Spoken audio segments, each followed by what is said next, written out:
Entre montanhas imponentes e o curso sagrado do rio Urubamba, o Vale Sagrado dos Incas nos convida a viajar no tempo.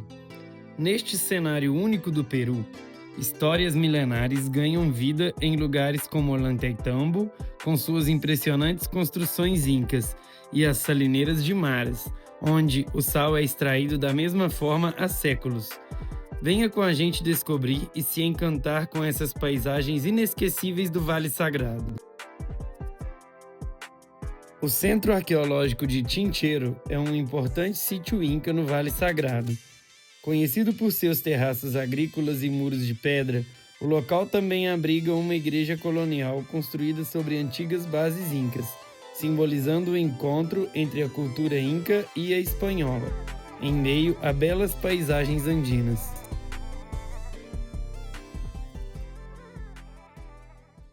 Só que tem essa igreja aí, segundo a guia, ela tem a porta na parte de trás dela, porque os incas, todos os templos deles eram abertos. E aí foi uma estratégia dos padres, né, dos espanhóis, para catequizar os incas aqui. Eles abriam aquela parte traseira para fazer cerimônias aqui nesse local aqui aberto.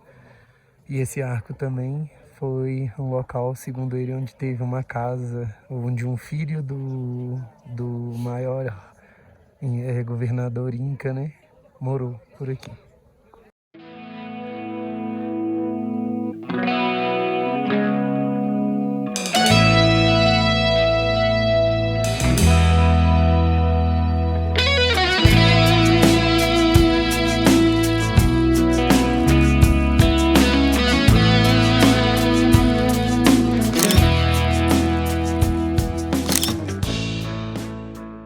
Pessoal, aqui está sendo construído o novo aeroporto de Cusco, que está dentro da cidade, vai ser fechado. Então esse local provavelmente daqui muito pouco tempo vai mudar completamente. Então fazer aqui um dos últimos registros, né, desse lindo povoado aqui. E o aeroporto vai ficar bem do lado da zona arqueológica, então vamos ver como eles vão fazer para preservar isso, né? Infelizmente, o progresso chega e vem coisas boas, mas talvez coisas ruins, muita degradação. Eu acho que para esse povoado aqui, talvez se não tivesse chegado ao aeroporto, seria melhor. Mas tudo pelo progresso e pelo conforto, né?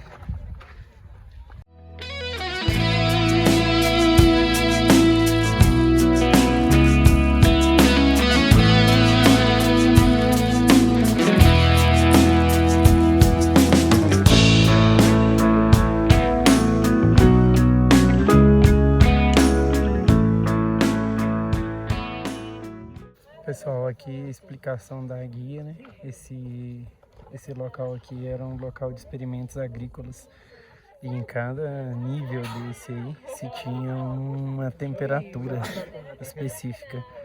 E aí eles faziam experimentos agrícolas de como que as sementes e as partes iriam se comportar, né? Na hora que eles fossem fazer o cultivo mesmo. E aí eu perguntei pra ela, né, veio uma dúvida, mas na época da chuva não alaga, né, que essa parte lá é a mais funda. Aí ela explicou que abaixo, né, são camadas. Essa primeira camada de cima é uma camada de terra fértil, abaixo dela tem uma camada de areia, aí abaixo dela tem uma camada de pedras mais finas e abaixo dela uma camada de rochas maiores.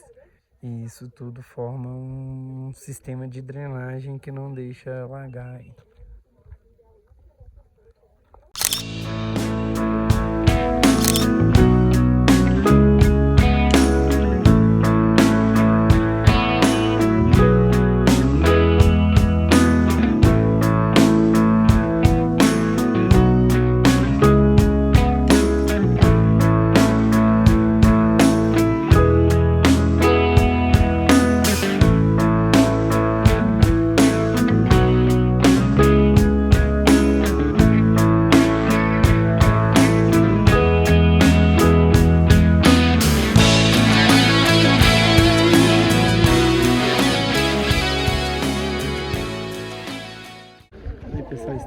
Salinas aqui agora, ó. Quantidade de poços, tem mais de 1000 poços aí. A água entra por aqui, ó. Tem um manancialzinho de água. Vou filmar ele ali daqui a pouco também. Ele desce, passa aqui. Tá vendo um canalzinho, um reguinho, como a gente fala aqui, né? E aí aqui ele começa a subdividir e vai um pouco de água para cá, um pouco para lá e vai. Todos os poços têm acesso à água. E aí eles enchem o poço de água e deixam por volta de 15 dias. Aí com o sol quente, aqui tá bem calor, a água evapora e o sal fica por baixo. Aí eles vêm, abrem a água de novo, até eles encherem o poço de sal. E tem 3 tipos de sal aqui que é produzido. Na parte de cima fica o sal branco, que é um sal parecido com o nosso mesmo, que a gente usa no dia a dia. No meio fica um sal rosado, um sal mais rosado, que é o melhor para uso, para comida, né? O que eles usam mais para tempero, é o melhor sal para tempero.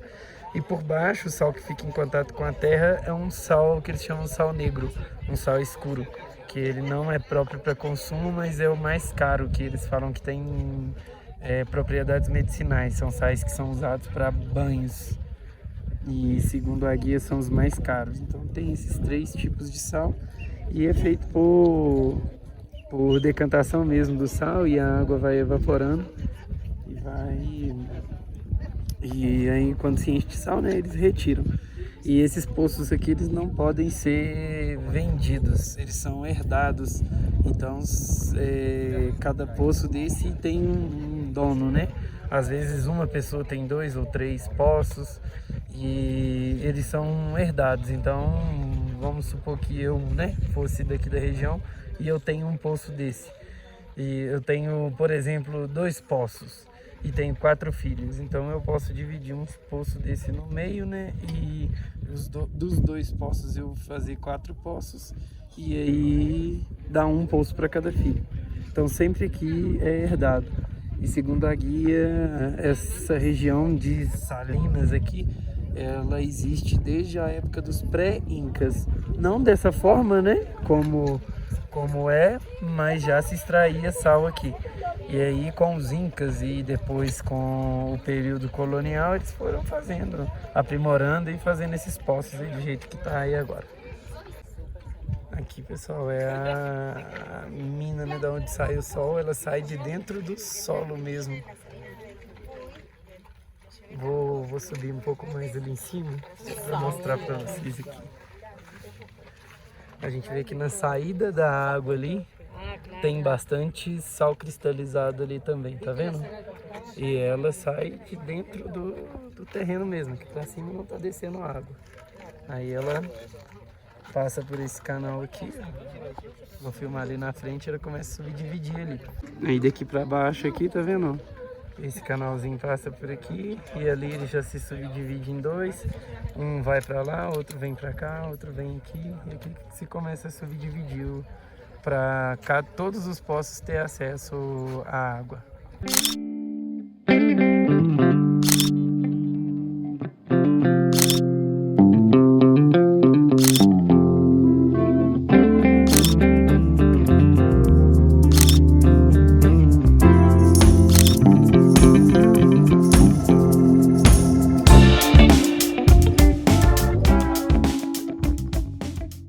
Ollantaytambo é um dos lugares mais impressionantes do Vale Sagrado dos Incas. Suas enormes construções de pedra, encaixadas com precisão milimétrica, revelam o avançado conhecimento arquitetônico dessa civilização. Mais do que um sítio arqueológico, Ollantaytambo é uma cidade viva, onde ruas e tradições ancestrais continuam fazendo parte do dia a dia. Cercado por montanhas e história, este lugar nos conecta diretamente ao passado do Império Inca.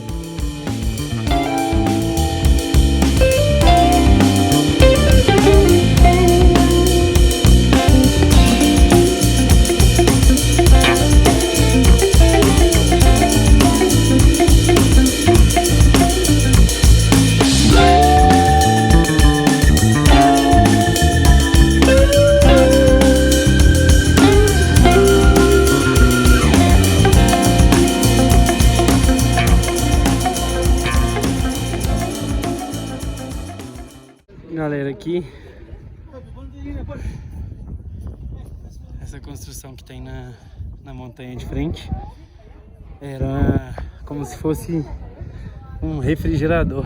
Lá faz bastante frio, então eles guardavam os cereais, as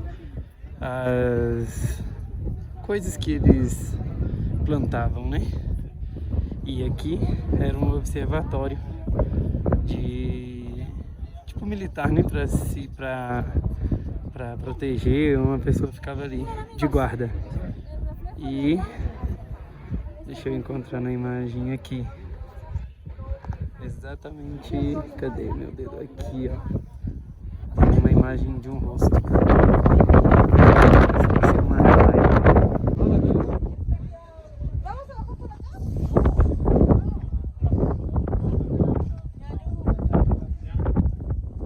Em cima aqui também tem essas duas construções aí, que segundo a guia também eram postos de controle, postos de vigia.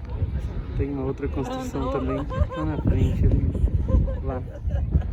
Tudo postos de controle.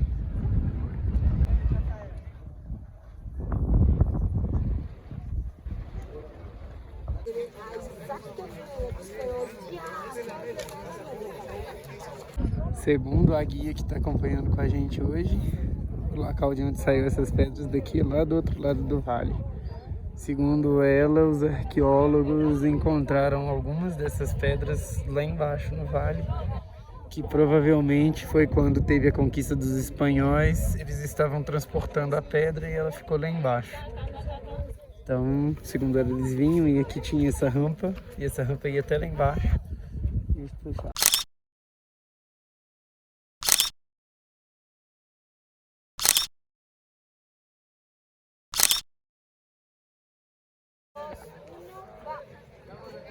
A quantidade de pessoas visitando aqui é enorme. Esse é um canal Inca original aí, ó. E a Cláudia já achou uma foto na fonte.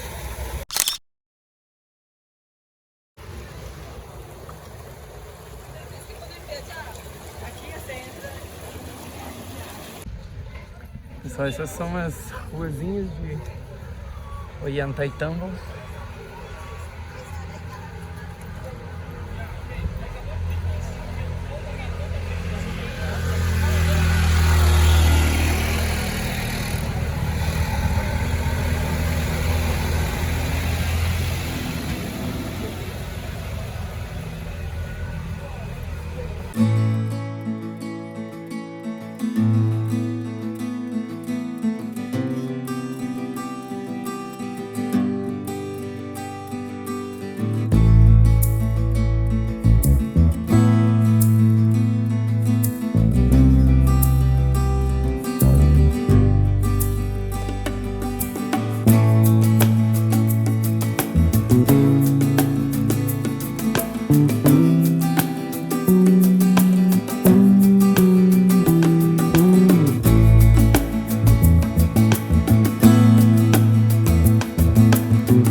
Pessoal, a guia estava explicando aqui, ó, que lá era um local religioso. Essas escadinhas aí eram zonas agrícolas também. E aquela parte ali de cima era onde se vivia a população. Aqui era onde as pessoas, os incas, moravam.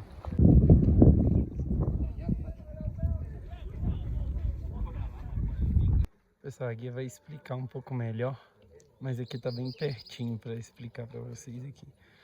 Esses buraquinhos aí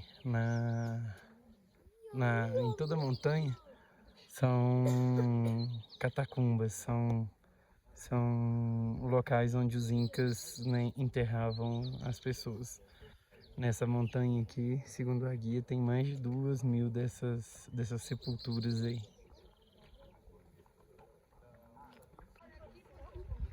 Aí, pessoal, cheio das catacumbas aí, ó.